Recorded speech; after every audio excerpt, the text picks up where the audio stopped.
In four, three. Great. Well, thank you guys so much for joining me here at Rockin' the Range bright and early on Friday. Oh, it's lovely to be here.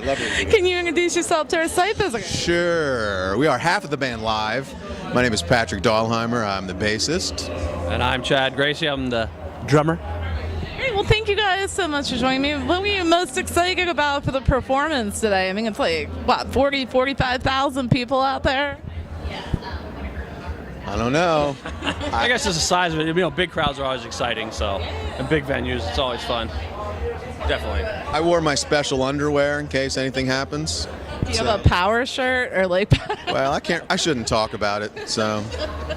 We'll leave that one up to the imagination. Right? Indeed. So, I mean, I want to talk to you guys a little bit about, you know, the continued positive feedback from the album Turn, and you know, what direction would you say that Live is going in now?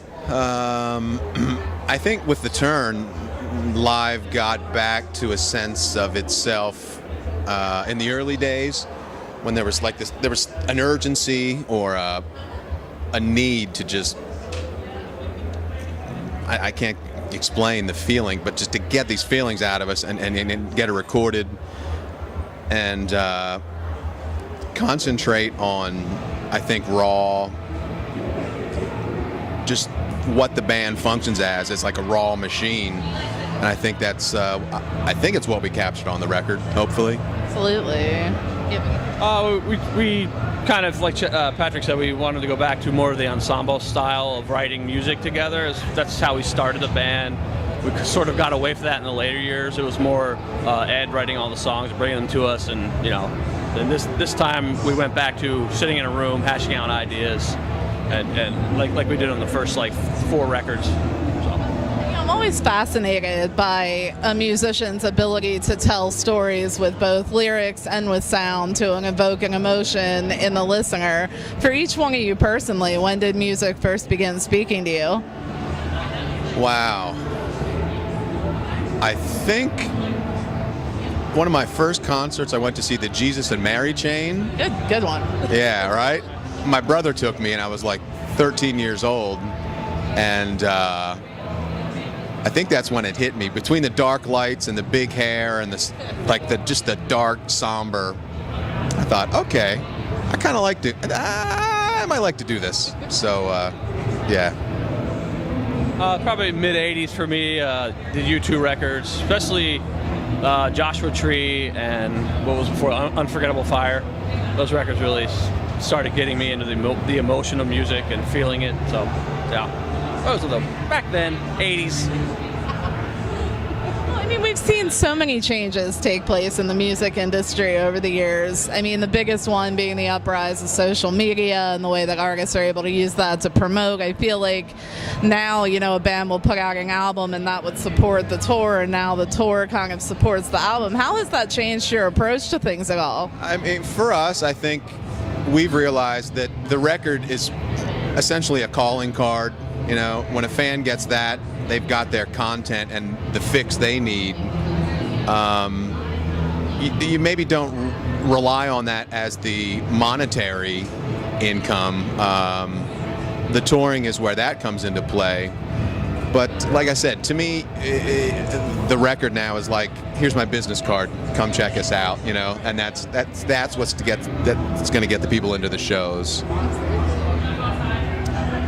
You know, from the social media aspect, I'm still not completely in tune with that. You know, we took our hiatus when Ed left the band in 2009, and that was sort of the rise of Facebook, and so we kind of were late to that, and the whole Facebook, Twitter thing. Like, so that's new to me. I'm still trying to figure it out. We all are. Yeah, exactly. We do have computers. Yes, we have computers. I mean, what's it like? You're looking out from the stage from your perspective. You know, you used to always, like a rock show, see a sea of lighters up in the air. Now it's a sea of cell phone screens out there. What does that look like from your perspective? I don't know if they're recording it or what. I'm just kind of curious to see what it's going to be with the next generation, you know. Yeah. So we did lighters, cell phones. What's next? Right, well, exactly. I find it fascinating that people actually stand there and record they're busy looking at their screen recording the show instead of watching the show. It's so strange to me, but that's what they I do. wonder if they go back and watch those videos Right. later or no. I don't know. Or there's the app on your phone that has the lighter.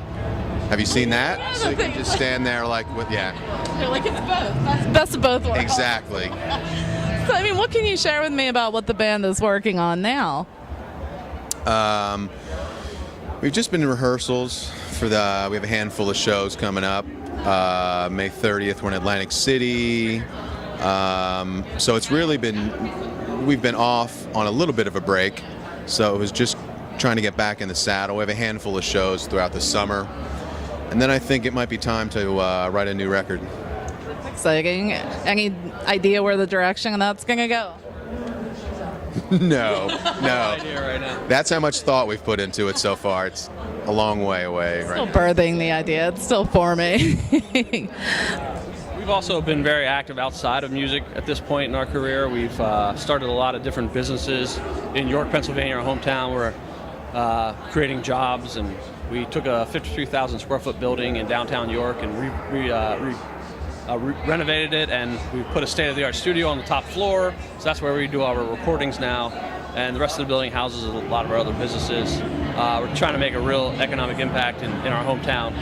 So we spent a lot of time doing that. Not as much on music at this point, but we still love doing it. So That's home. Philadelphia is home base for us too. So as I was going to ask you guys about some of the ventures that you were doing, like up in Pennsylvania. So that's awesome to hear. we, strangely enough, we're building the main company we're working on right now is called United Fiber and Data. It's a fiber optic pipeline from New York City to DC on an alternative route to any other fiber on the East Coast. And we're building 3 data centers as well. And we also have a development company that we're developing properties like the property in York. So we've expanded way outside of the music business into really sort of weird things for us, but we're learning a lot, having a lot of success at it. Interesting. And then on the weekends, we just rock. So, I mean, does your approach change to like a bigger festival versus the smaller club shows? How hard is it to craft a set list for you guys now? This is easy. When you only have 45 minutes, you kind of know what they want to hear. We have a show tomorrow night that's probably like a 2-hour set. So that one's a little harder to put together. But it's a great problem to have, put it that way. You know, when you have too many songs and you don't know what you should put in and what you shouldn't, it's a good problem. Well, I want to thank you guys so much for taking a few minutes to speak with me. I appreciate it. We definitely look forward to your set today. I'm excited. Thank you. Great to be here. Thanks. Wow.